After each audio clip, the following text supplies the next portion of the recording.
아빠는 저기 나가면 절대 아무에게도 선택받지 못할 거라고. 예. 아이를 낳으면서도 잘 키울 수 있을까 이라는 걱정이 있었습니다. 또 가장 최근에는 마흔감에 오게 되면서 내가 과연 잘할 수 있을 것인가 이러한 두려움이 있었습니다. 온통 두려움입니다. 미래가 두렵다라고 하는 것이죠. 보통 사람도 그런데 여호수아는 얼마나 심하게 느꼈을까요? 전임자가 모세잖아요. 그 후임으로 간다, 쉬운 게 아니겠죠.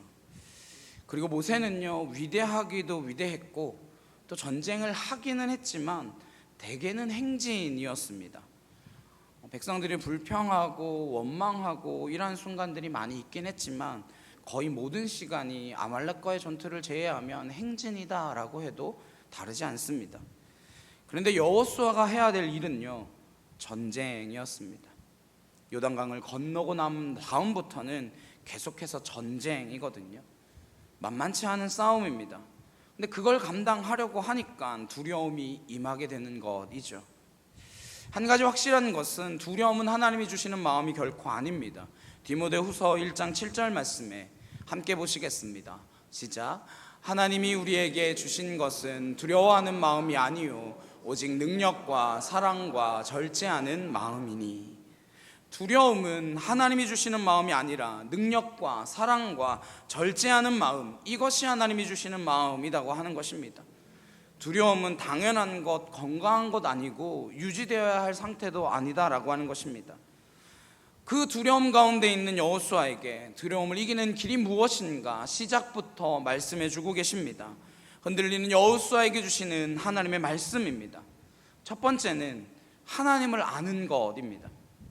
기독교의 핵심은 무엇이냐면 하나님을 믿는 것, 하나님을 신뢰하는 것인데요, 그것을 하기 위하여 하나님을 아는 것부터 시작해야 한다라고 하는 것입니다. 2절에서 5절까지 말씀을 보시면요, 내 종 모세가 죽었으니 이제 너는 이 모든 백성과 더불어 일어나 이 요단을 건너 내가 그들 곧 이스라엘 자손에게 주는 그 땅으로 가라. 내가 모세에게 말한 바와 같이 너희 발바닥으로 밟는 곳은 모두 내가 너희에게 주었노니 곧 광야와 이 레바논에서부터 큰 강 곧 유브라데 강까지 해쪽 속의 온 땅과 또 해지는 쪽 대해까지 너희의 영토가 되리라. 내 평생에 너를 능히 대적할 자가 없으리니 내가 모세와 함께 있었던 것 같이 너와 함께 있을 것임이니라. 내가 너를 떠나지 아니하며 버리지 아니하리니. 2절에서 5절까지의 내용을 살펴보시면 발바닥으로 밟는 곳은 다 주겠다, 유브라데에서 대해까지, 그러니까 지중해까지 다 주시겠다, 내 지경이 될 것이다, 내가 너와 함께하고 떠나지 않겠다, 하나님의 약속이면서 동시에 하나님이 어떠한 분인가를 쭉 설명하고 있는 것입니다. 뭐예요? 모세와 함께 하셨던 것처럼 너와도 함께하는 그 하나님이 너의 하나님이다 라고 하는 것이죠. 여기에서부터 흔들림이 없을 수 있습니다. 많은 사람들이 환경이 좋아지면 두려움이 사라진다라고 생각합니다. 근데 그렇지 않습니다. 아무리 안전한 나라라고 할지라도 도둑이 없는 나라가 어디 있겠습니까? 강도 없는 나라가 어디 있겠습니까? 그거 두렵다라고 마음 먹으면 언제든지 두렵습니다. 그래서 필리핀 산다 그러면 항상 그러죠. 괜찮아? 괜찮아요. 네. 괜찮지 않습니까? 돈도 마찬가지입니다. 얼마나 있으면 두려움이 없을까요? 아무것도 없는 사람은 1억만 있어도 두려움이 없다라고 하겠죠. 그럼 1억 있는 분에게 여쭤보세요. 두려움이 없으시냐고. 그럼 한 10억쯤은 있어야 된다 이러겠죠. 그럼 10억 있는 사람한테 물어보면요, 야 그거 서울에서 집 한 채도 못 사 그러겠죠. 100억쯤 있으면 될까요? 100억 있는 사람은 경제위기 한 번만 오면 다 무너진다고, 내 자손의 자손까지 잘 먹고 살게 하려면 더 가져야 된다고. 오히려 많으면 많을수록 그거 의지하는 사람들은 절대 안정 가운데 놓일 수 없다라고 하는 것입니다. 결국 두려움의 문제는 하나님과의 관계의 문제이지 조건이 변화되는 문제는 아니다라고 하는 것입니다. 오히려 많이 갖추면 갖출수록 더 두려워합니다. 아무것도 없는 사람들을 두려워할 것도 없잖아요. 아무것도 없으니까. 연예인들도요, 예쁜 연예인들이 늙는 거 두려워해요. 처음부터 망가진 사람은 두려울 게 없습니다. 기대를 해본 적이 없으니까요. 그게 더 있고 덜 있고의 문제가 아니다라고 하는 것입니다. 결국 문제는 하나님과의 관계입니다. 다윗의 위대성이 어디에 있는가 하면 시편 3편을 보면 알 수 있습니다. 시편 3편의 표제가 어떻게 되냐면요, 압살롬에게 도망칠 때입니다. 압살롬이 누구죠? 다윗의 아들입니다. 아들이 반역해서 아버지를 죽이겠다라고 할 때의 이야기입니다. 굉장히 상태가 안 좋을 때의 이야기죠. 근데 압살롬의 반역이 일어나면 우리 같으면 100이면 100 다 이렇게 생각합니다. 야, 그 이전에 뭐 잘못한 게 있나? 아, 그 잘못한 것 때문이겠구나. 있어요. 밧세바와의 범죄가 있습니다. 간음하는 사건이 있었고 우리아를 죽인 살인 사건이 있었습니다. 나단 선지자가 와가지고 양 많은 사람이 양 한 마리 가진 사람 거 빼앗은 그런 나쁜 놈이 있다, 이런 이야기를 들었어요. 그랬더니 그게 누구냐? 당장 잡아오라 그래요. 나단이 그러죠. 당신이 바로 그 놈입니다. 그러면서 무릎 꿇고 회개하고 그러고 나면 이미 그 머릿속에, 기억 속에 그것이 너무나도 강렬하게 각인되어 있지 않겠습니까? 그 다음에 압살롬이 반역을 일으키거든요. 그럼 우린 자동적으로 어떻게 생각하나요? 야, 벌 받은 거야, 이렇게 생각한다고요. 간음하니까, 살인하니까 벌 받은 거야. 거기서부터 두려움이 오고 흔들리게 되어집니다. 그러나 이것은 하나님을 모르기 때문에 벌어지는 생각이고 말씀을 모르기 때문에 벌어지는 상황입니다. 다윗은 그 상황 가운데서도요, 압살롬의 반역의 상황 속에서도 천만인이 나를 둘러 전친다 할지라도 나는 흔들리지 않는다라고, 누가 나를 건드리냐 당당해 합니다. 왜 그럴 수 있을까요? 뭐 잘났다고 그렇게 당당할 수 있을까요? 시편 3편 3절입니다. 함께 보시겠습니다. 시작. 여호와여, 주는 나의 방패시오 나의 영광이시오 나의 머리를 드시는 자이시니이다. 시편 3편 3절에 보니까 하나님에 대하여 정확한 인식을 갖고 있었기 때문에 그렇습니다.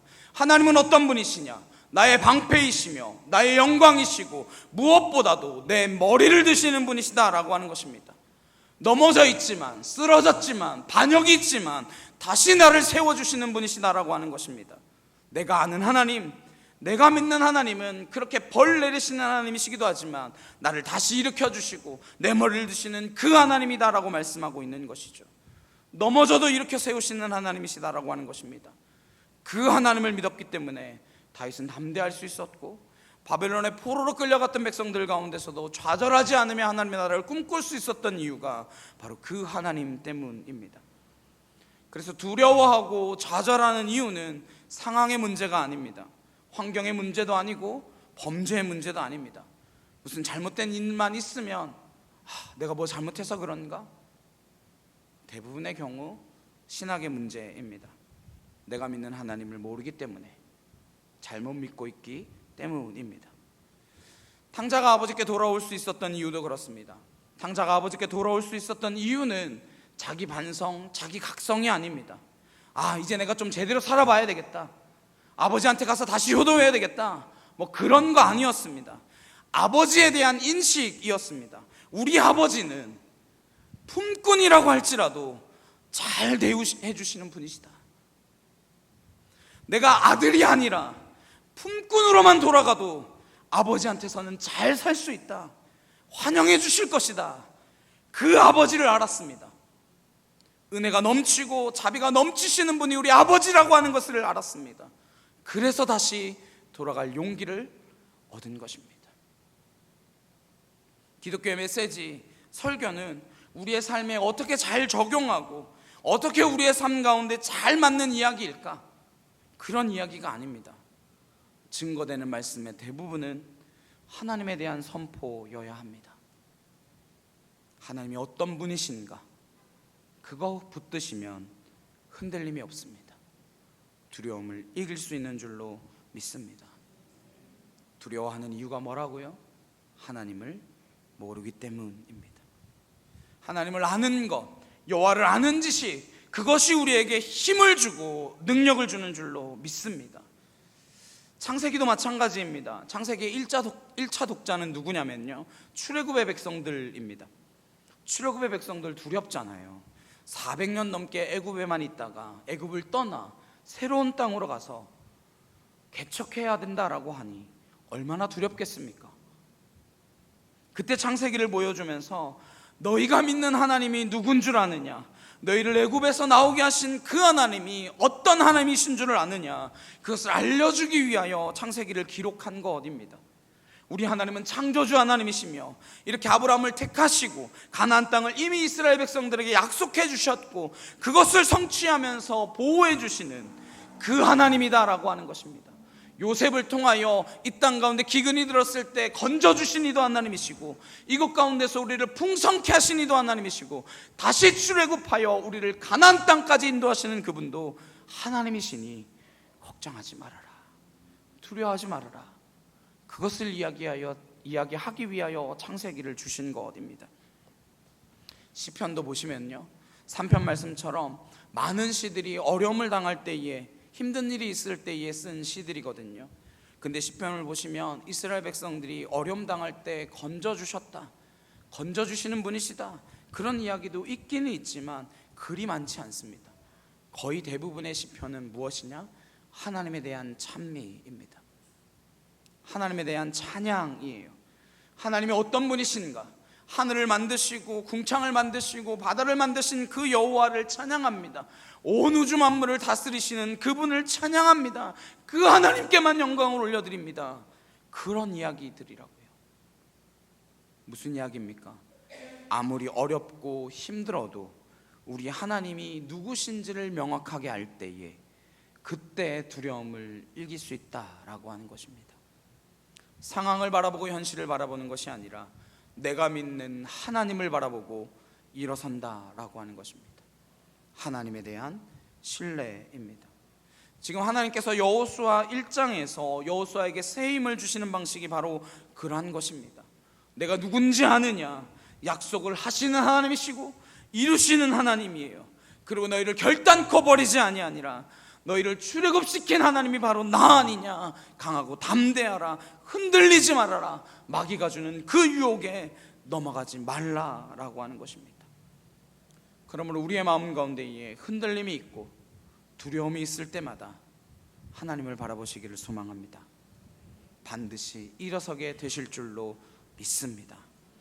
하나님을 아는 그 지식을 통하여 일어나는 저와 여러분 되시길 주님의 이름으로 축원합니다. 예수님께서도 제자들이 흔들리니까 뭐라고 말씀하시느냐? 요한복음 14장 1절에 너희는 마음에 근심하지 말라, 하나님을 믿으니 또 나를 믿으라, 그렇게 말씀하십니다.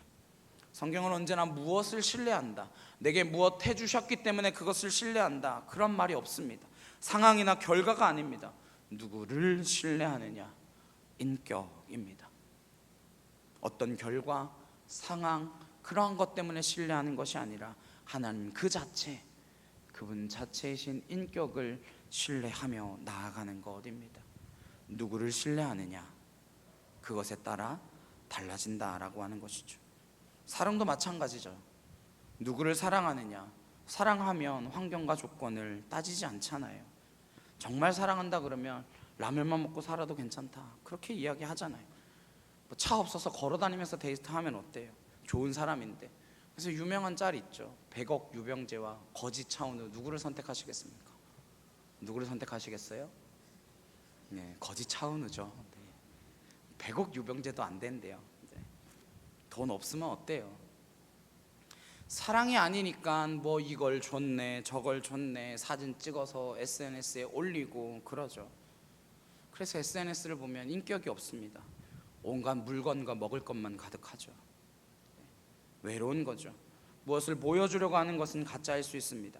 진짜는 숨기려고 하고 잘 숨겨놔야 합니다. 허무하니까, 허망하니까 드러내는 것입니다. 하나님을 만나시기를 소망합니다. 두려움을 이긴다고, 그 능력 믿기를 소망합니다. 내가 뭐 하겠다고, 이거 이겨보겠다고 아둥바둥 거린다라고 하여 두려움 사라지는 것이 아닙니다. 하나님을 바라보면 괴로울 때 주님의 얼굴 보라, 그 찬양처럼 슬플 때에 주님의 얼굴 보라, 그때에 거기로부터 힘이 생기는 줄로 믿습니다. 두려움을 이길 수 있는 길, 그 하나님을 아는 길을 선택하는 저와 여러분 되시길 주님의 이름으로 축원합니다. 두 번째, 하나님께서 우리에게 기업을 주시는 방식, 그것을 통하여 우리는 두려움을 이길 수 있습니다. 무슨 이야기냐? 하나님은요, 포장되어 있는 선물을 주시는 게 아니라 싸워서 얻을 땅을 주십니다. 완성품을 주시는 게 아니다라고 하는 거예요. 6절 7절 말씀입니다. 강하고 담대하라. 너는 내가 그들의 조상에게 맹세하여 그들에게 주리라 한 땅을 이 백성에게 차지하게 하리라. 오직 강하고 극히 담대하여 나의 종 모세가 내게 명령한 그 율법을 다 지켜 행하고 우로나 좌로나 치우치지 말라. 그리하면 어디로 가든지 형통하리니. 예를 들어 여러분이 포장된 선물을 받았다라고 해보겠습니다. 포장된 선물을 뜯는데 강하고 담대함이 필요하신가요? 여러분에게 선물을 줬더니 강하고 담대해야지 그러면서 폭탄이 있을지도 몰라, 조심히 뜯어야지 이러면서 뜯나요? 아니죠. 강하고 담대할 게 뭐 있습니까? 그냥 설레어 하면서 이 안에 뭐가 들었을까 뜯으면 되죠. 그런데 싸워서 얻을 땅이기 때문에 강하고 담대하라 이렇게 이야기했다는 겁니다. 강하고 극히 담대하여 이렇게 말씀하십니다. 하나님께서 약속의 땅을 주셨는데 가서 취하라 말씀하십니다. 포장된 선물을 주시는 것이 아니라 싸워서 얻을 땅을 주신다라고 하는 것입니다. 그러니까 우리의 삶이 익사이팅한 거죠. 하나님께서 우리와 함께 뛰기를 원하십니다. 우리로 하여금 함께 일하게 하십니다. 그로 말미암아 우리가 흔들리지 않게끔 해 주시는 것입니다. 복권에 당첨된 사람들 결과가 별로 좋지 않다, 그런 이야기 많이 들어보셨죠? 이유가 뭘까요? 나한텐 주면 절대 안 그럴 것 같은데, 나는 그거 잘 사용할 수 있을 것 같은데. 간단히 설명하면 세상에서 제일 중요한 것은 사실 관계입니다. 관계가 얼마나 중요합니까? 관계를 통하여 하나님께서 축복해 주시는 부분들이 많이 있죠. 사는 게 힘든 사람들은 대부분 관계가 안 좋은 거이죠. 맨날 찡그리고 있고 그것이 관계를 깨는지 모릅니다. 자기 성질 다 부리고. 나이가 점점 들면서 구분이 가능한 것 가운데 하나는요, 내게 좋은 게 있고 나쁜 게 있다라고 하는 것을 스스로 알게 된다라고 하는 것입니다. 그럼 어떻게 해야 됩니까? 사람과의 관계 속에서 좋은 것을 흘려보내야 되겠죠.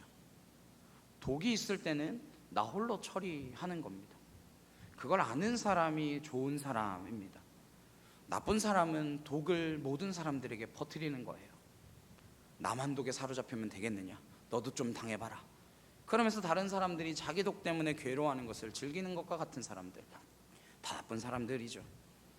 마흔이 될 때까지 자기의 장단점을 모른다 그러면 더 악한 사람이에요. 그래서 링컨이 마흔이 넘으면 자기 얼굴에 책임을 져야 된다라고 하는 이야기를 했다고 하잖아요. 그 이야기가 이 이야기하고 똑같은 이야기입니다. 얼굴에 책임지라라고 하는 것은 자기 자신을 파악하라라고 하는 것입니다. 자신의 좋은 거, 나쁜 거 알면 뭘 흘려보내야 되겠습니까? 좋은 걸 흘려보내야죠. 그걸 알게 되고 나서 이미 있었던 관계를 유지하면서 새로운 관계를 늘려나아가면 너무 좋은데 그게 쉽지가 않거든요. 그래서 유지되는 쪽으로라도 계속해서 나아가야 합니다. 근데 바보들은 관계를 깨는 쪽으로 나갑니다. 원수지고 깨고 넘어뜨리고 시간이 갈수록 점점 관계는 좁아지고 만나는 사람은 한정되고 거기에만 매몰되어 있습니다. 왜 복권 당첨된 사람이 문제가 되냐면 저랑 청년들이랑 교제를 나눠요. 저랑 비슷한 수준이잖아요. 네, 저는 청년들이랑 비슷한 수준이라고 생각하거든요. 예를 들어서 청년부 회장 우리 경찬 형제니까 경찬 형제랑 둘이서 커피를 마신다. 그럼 어디 가겠습니까? 스타벅스 정도 가겠죠. 네. 밥 먹는다 그러면 망이나살 정도 가거나 졸립에서 치킨밥 정도 먹거나 그런 데 가겠죠. 좀 더 좋은 데 간다 그러면 샤브샤브 같은 거 먹고, 네, 그러고 살잖아요. 근데 경찬 형제가 복권에 100억에 당첨이 됐어요. 너무 좋으시겠죠? 네. 그럼 경찬 형제가 어떻게 변화될까요? 저랑 같은 곳에서 놀까요? 자동차 비싼 거 얼마나 되나요? 한 3, 4억쯤 되는 거 그런 거 하나 샀다 치고, 그럼 거기에 다 맞춰야 되겠죠. 음식점부터 시작해서 커피는 호텔 커피숍은 가서 마셔야 되지 않겠습니까? 네. 밥은 옛날에 제 그 교회 청년 하나가 회사 사장님이 한 끼에 밥을 3만 페소를 쓴다고 하더라고요. 둘이 먹는데 4만 이렇게 나온대요. 그 대체 무슨 밥이 나오냐고 그랬더니 있대요. 네, 있대요. 돈 많으니까 그런 데 가서 먹겠죠. 네, 망이나살 이런 데 갈 수 있겠습니까? 그렇게 되면 이전에 스타벅스 같이 가던 사람하고는 관계를 가질 수가 없습니다. 교제를 못하죠. 그래서 돈 때문에 망하는 것이 아니라 관계가 다 깨져버리는 것입니다. 착한 사람이라면 목사님 100억이니까 20억 좀 하시죠. 이렇게 나오겠지만 그럴 리가 없잖아요. 그럼 절대 안 망하겠죠. 같이 쓰고 다니면 레벨이 같이 올라가니까 문제 없는데, 대개는 안 그렇잖아요. 자기만 올라갑니다. 그럼 기존의 관계는 다 깨지죠. 다 깨지고 그 수준에 있는 사람들이 그럼 새로운 관계를 형성하느냐? 그렇지도 않습니다. 어디서 온 놈이야 그러면서 관계를 맺지 않죠. 그래서 돈이 저주가 되는 것입니다. 돈이 기존의 관계를 다 깨버리고 새로운 관계로는 진입시키지 못하고 붕 떠서 죽게 만드는 것이죠. 그래서 옆에 누구만 가득해요? 사기꾼만 가득한 거죠. 이래저래 사기꾼들에 둘러싸여서 망하고 빈털터리가 되는 것입니다. 있던 것까지도 다 잃어버리는 거죠. 그래서 복권에 당첨되면 그렇게 이혼들을 한다 그러잖아요.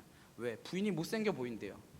그렇게 이쁘던 부인이, 그렇게 잘생겼던 남편이 못생겨 보인대요. 무능해 보이고 기존의 관계가 다 깨져버리는 것입니다. 하나님께서 우리에게 복권을 안 주시는 이유, 하나님이 여러분을 사랑하시기 때문에 절대 당첨 안 되실 겁니다. 뭐 되긴 될 수도 있죠. 한 5만 원쯤. 뭐 크게 되면 한 50만 원. 별로 우리의 관계를 흔들리지 않을 정도. 절대 큰 거 주시지 않으십니다.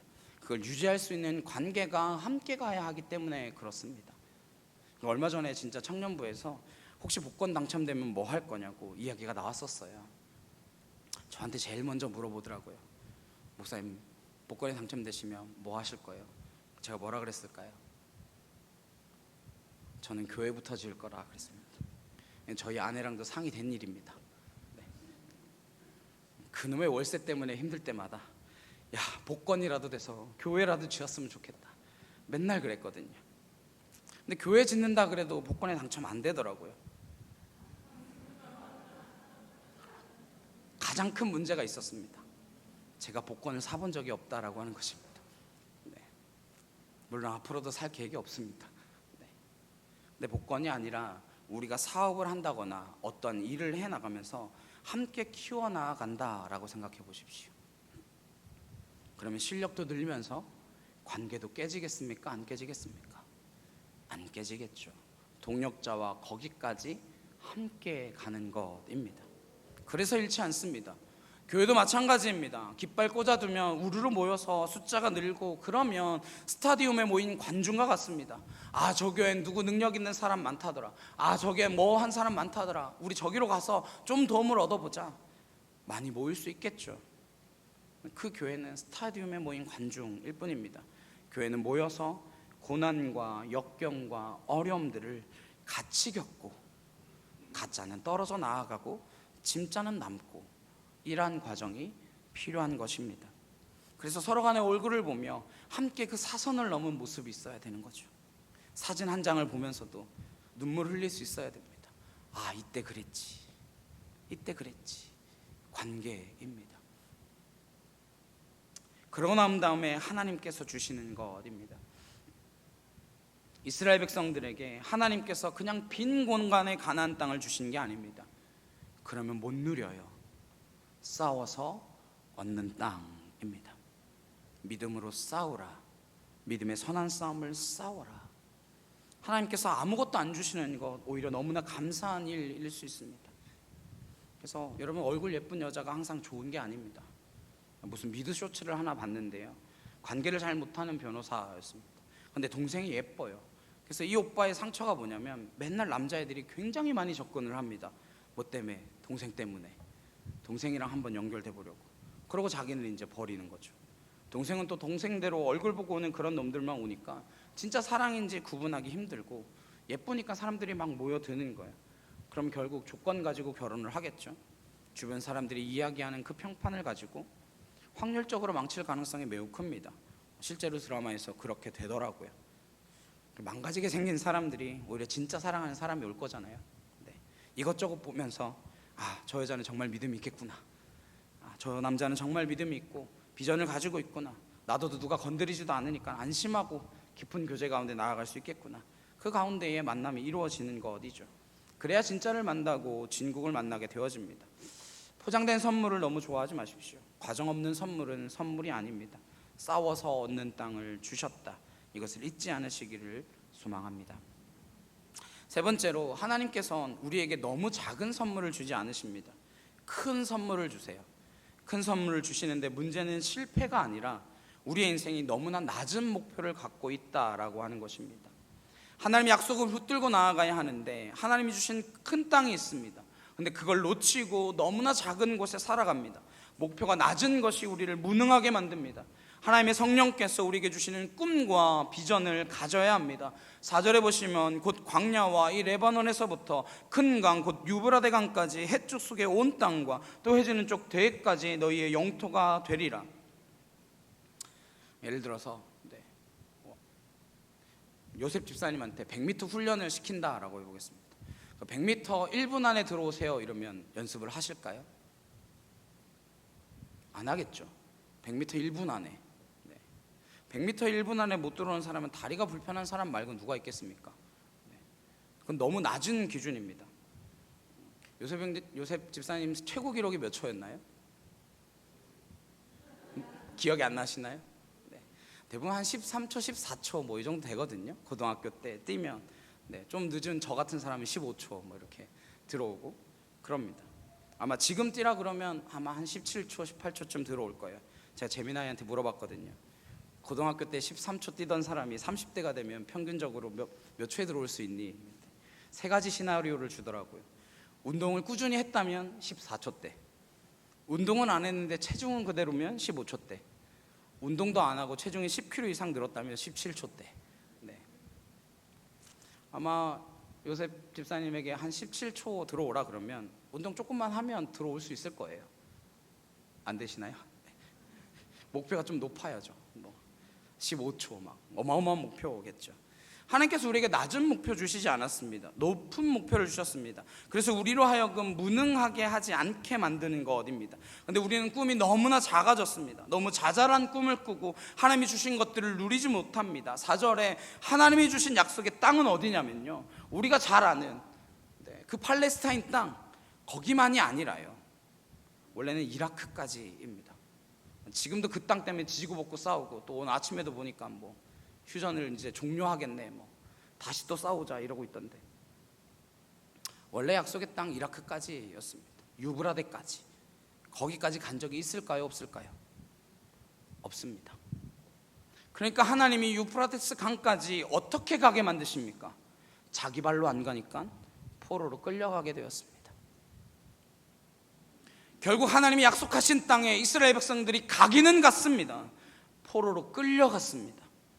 하나님이 저와 여러분에게 약속하신 땅을 주십니다. 순종하면 정복해 나아가는 것이고, 그렇지 않으면 포로로 끌려서 그 자리까지 가게 되어 있습니다. 손발 묶인 채 끌려가시겠습니까? 그것을 정복해 나아가시겠습니까? 꿈과 비전을 가지고 불편함을 선택해야 합니다. 애들이 그 땅 왜 정복 안 했겠어요? 힘드니까, 어려우니까, 불편하니까. 싸움을 선택해야 합니다. 어려운 길을 선택해야 합니다. 그래야 우리의 인생에 스토리가 있습니다. 편한 길을 선택하려고 하지 마십시오. 그것이 하나님의 백성이 걸어가야 할 길이라고 하는 것입니다. 그래서 어떤 때는 너무 좋은 것만 하려고 하지 마십시오. 장소를 선택해서 간다 그러면 쉽고 편한 곳 가겠다, 선교를 간다 그러면 편하고 쉬운 데 가겠다, 거기에서 인물이 나오지 않습니다. 제일 좋은 건 아무 데나 가겠다입니다. 굳이 제일 험하고 힘든데 조건이 나쁜 데까지 가겠다라고 나서실 필요 없습니다. 저는 저를 필리핀에 보내신 걸 너무 감사합니다. 아프리카에 보내지 않으시고요. 저는 그것만 생각하면 감사할 수밖에 없습니다. 저랑 같이 기도하던 사람들 가운데 아프리카 가야 된다고 했던 사람들이 있거든요. 아직 못 가고 있어요. 힘들어서 못 가죠. 근데 가라고 하셨으면 가야 되는데, 정 어렵다 그러면 하라시면 하라는 대로 하겠습니다. 보내주시면 가겠습니다. 그 사람이 인물입니다. 안디옥 교회의 특징은요, 전혀 어울릴 것 같지 않았던 5명의 지도자가 한 팀을 이루니까 성령의 역사가 있고 능력이 나타났던 것입니다. 사도행전 13장 1절 말씀 보시면요, 안디옥 교회에 선지자들과 교사들이 있으니 곧 바나바와 니게르라 하는 시므온과 구레네 사람 루기오와 분봉한 헤롯의 젖동생 마나인과 및 사울이라 그랬습니다. 이 5명의 면면을 살펴보면요, 출신 지역도 구브로, 아프리카, 다소 다 다양하고요, 사회적인 배경도 귀족 출신인 마나엔에서부터 레위인 바나바, 그리고 우리가 잘 아는 사울, 그리고 흑인이었던 시므온, 매우 다양한 사람들이 있었습니다. 그게 교회입니다. 교회는 어색하면 어색할수록 능력을 발휘하는 곳입니다. 내 마음에 맞는 사람들과만 함께 가는 게 아니라요, 나랑 똑같은 사람들만 함께 가는 게 아니라요, 나랑 다른 사람들, 그 사람들이 함께 모여 한 교회를 이루어가는 것입니다. 조건이 안 좋으면 안 좋을수록 무언가 되어져 가는 것이죠. 우리가 좋은 길 선택하는 우리는 그러한 자들이 아닙니다. 성령이 함께하는 것을 선택하는 자인 줄로 믿습니다. 그러면 언제나 승리하는 믿음의 백성 될 줄로 믿습니다. 이 세상의 도식을 너무 따르지 마십시오. 성령이 함께하면 도식으로 되어지는 것이 아닙니다. 전혀 내가 보지 못하는 세상을 향하여 나아가는 힘이 그 안에 있는 줄로 믿습니다. 그로 말미암아 승리하게 될 줄로 믿습니다. 이사야 9장 6절에 우리가 믿는 하나님, 그 예수님의 특징을 뭐라고 설명하고 있냐면, 그 이름은 기묘자라 모사라 이렇게 이야기합니다. 기묘자라 모사라, 전능하신 하나님이라, 영존하시는 하나님이라, 평강의 왕이시라, 5가지의 표현이 나오는데, 기묘자다 모사라, 이건 무슨 뜻이냐면, 영어 성경을 보시면 원더풀 카운셀러입니다. 놀라운 위로자, 상담자. 우리가 믿는 예수님, 우리가 믿는 성령님은 어떠한 분이시냐? 원더풀 카운셀러입니다. 우리의 모든 걸 다 아시고 우리를 하나 되게 하시는 그 하나님, 내가 보는 것이 다 보는 것이 아닙니다. 하나님의 성령을 의지하지 않고 내 생각을 가지고 이렇게 되어질 거야 계획한다라고 해서 되는 것이 아닙니다. 한동안 자기개발 가운데에 프랭클린이라고 하는 사람이 유행한 적이 있었습니다. 그때 유행했던 게 프랭클린 플래너라고 해요. 프랭클린이 했던 체계적인 스케줄러, 관리, 그런 게 있었습니다. 프랭클린 플래너, 그거 사다 놓고 꼼꼼하게 스케줄 관리하면 잘 될까요? 프랭클린이 되겠죠. 프랭클린 이신론자입니다. 디이즘, 하나님이 창조는 했지만 기계적인 역사관을 믿습니다. 피레침도 만들고 우체국도 만들고 훌륭한 일들 많이 했지만 믿음의 본보기는 아닙니다. 철저한 인본주의자였습니다. 프랭클린 플래너, 인본주의는 그것으로 배울 수 있습니다. 그러나 우리는 인본주의를 뛰어넘는 성령의 바람에 이끌려 내 스케줄을 관리하고 차근차근 헤어나가는 것이 아니라 성령이 그것을 넘어서는 것, 그것에 붙들려 나아가는 백성들인 줄로 믿습니다. 하나님 우리를 자극하시고 보여주십니다. 보려고 노력하는 것이 아닙니다. 보여집니다. 보는 능력, 보는 사람보다 무서운 것이 없습니다. 성경에 선견자라고 되어 있는 것을 영어로 보시면 seer입니다. 보는 자예요. 보는 게 힘입니다. 무엇을요? 하나님께서 우리에게 보여주시고 우리가 순종해 나아가면 이루어 주신다라고 하는 것입니다. 어디까지? 유브라데 강까지 인도하시는, 그것까지 계획하고 계신 하나님이시다라고 하는 것입니다. 그것을 볼 수 있어야 됩니다. 그래서 예수님을 믿는 건 보는 것입니다. 성경 말씀을 왜 보느냐? 하나님의 시각으로 보는 것입니다. 보는 것이 바뀌는 것이죠. 거기서 두려움이 사라지고 승리하게 되는 것입니다. 눈앞에 보이는 땅 때문에 흔들리는 인생이 아니라 하나님이 보여주시는 그 넓은 비전을 바라보고 그것을 이룰 수 있는 저 여러분 되시기를 주님의 이름으로 축원합니다. 그 비전이 두려움을 이기는 힘이 될 줄로 믿습니다. 하나님이 어떤 분이신지를 보십시오. 하나님의 눈을 가지시기를 소망합니다. 하나님의 약속을 신뢰하십시오. 무엇보다 하나님께서 우리에게 주셨던 그 풍성함 가지고 언제나 포장된 선물이 아니라 싸워서 얻을 땅이라는 것을 기억하며 그것을 붙들 수 있는 믿음의 등 주시길 간절히 소망합니다. 그때 우리가 상상하지 못했던 그 선물을 주시는 분, 팔레스타인만이 아니라 유브라데 강까지 약속하시는